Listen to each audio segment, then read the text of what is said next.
নমস্কাৰ নতুন এটা ভিডিঅ'লৈ স্বাগতম জনাইছো আজি ভিডিঅ'টো হৈছে এজন সন্তান মাক দেউতাক নোহোৱাকে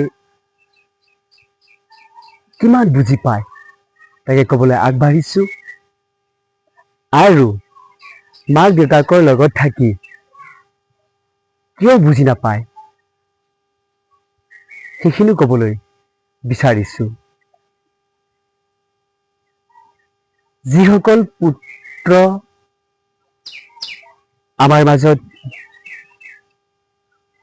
আছে মাক দেউতাকৰ লগত থাকি সকলোখিনি উপভোগ কৰিব পাৰে এবাৰো ভাবি নাচায় যে মোক সৰুতে কিবা অকণমান চিঞৰ বাখৰ লগালে মাই সেই ভাতৰ কাঁহীখন আধৰুৱা কৰি হাত নোধোৱাকৈ দৌৰে যে মোৰ সোণটো কেঁচা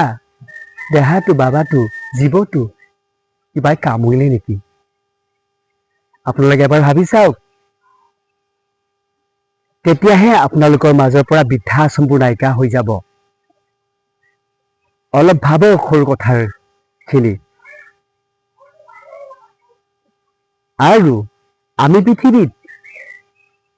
তিনি গুৰুৰ বিষয় জনাটো খুবেই প্ৰয়োজন আজিৰ তাৰিখত এই তিনি গুৰুৰ বিষয় যদি আমি বুজি পোৱা নাযায় তেতিয়াহ'লে চাব আটাইতকৈ ডাঙৰ অভিশাপ পিতৃ মাতৃ আদি গুৰুসকলৰ অভিশাপ আপুনি জন্মে জন্মে এই অভিশাপ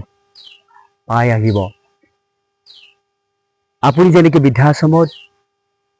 মা দেউতাক থলে আপোনাৰ ল'ৰাটো সেই সময়ত আপোনাক থব গতিকে কোনো সাৰি নাযায় সেয়ে মই আপোনালোকক নিজৰ দাদা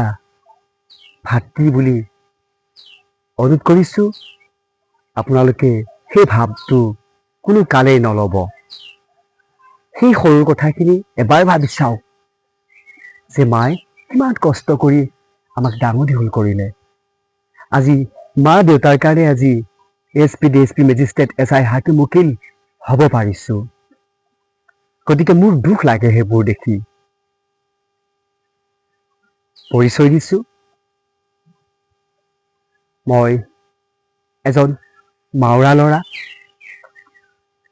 মা কি বস্তু বুজি নাপালোঁ জন্ম হৈ 3 মাহ থাকি মোৰ মা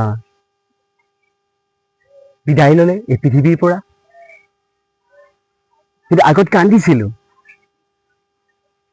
যে মোৰ কপালত এয়াই নেকি কিন্তু আজি বুজি পালোঁ যে ঈশ্বৰে লৈ গ'ল আৰু মোক ঈশ্বৰে ৰাখিলে গতিকে এই বাকী মা দেউতাসকলক যি আলৈ আথানি অৱহেলা কৰি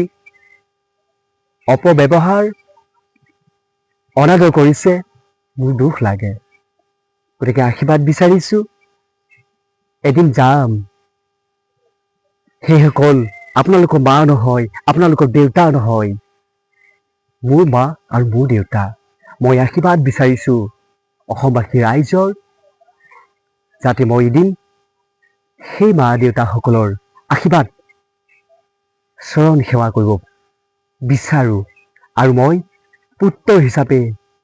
সেইসকলৰ বুকুৰ মাজত থাকিব বিচাৰোঁ গতিকে আজি ভিডিঅ'টোৰ সেইকাৰণে বনালোঁ যে আমাৰ বৃদ্ধাশ্ৰমবোৰত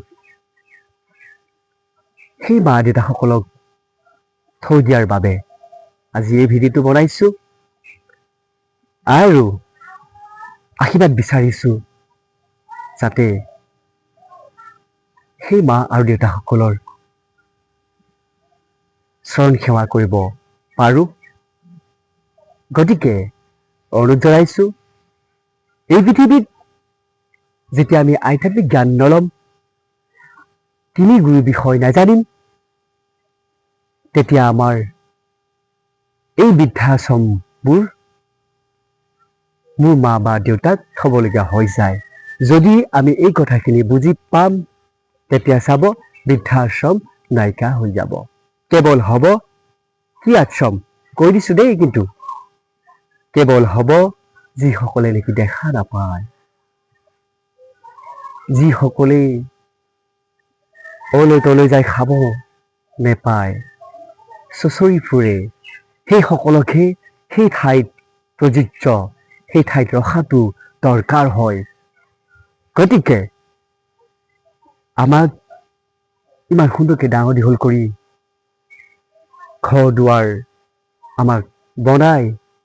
পঢ়া শুনা কৰি ডাঙৰ মানুহ কৰালে, আৰু সেই মাতৃসকলক শোভা নাপায় সেই বৃদ্ধাশ্ৰমত থৈ দিয়াটো।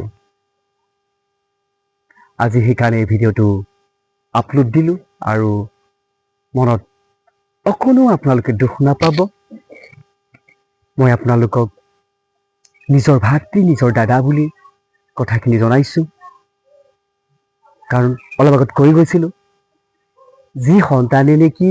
মা দেউতাৰ বুকুৰ মাজত থাকি ডাঙৰ দীঘল নহয়, সি সকলো কথা বুজি পায়, উপলব্ধি কৰে।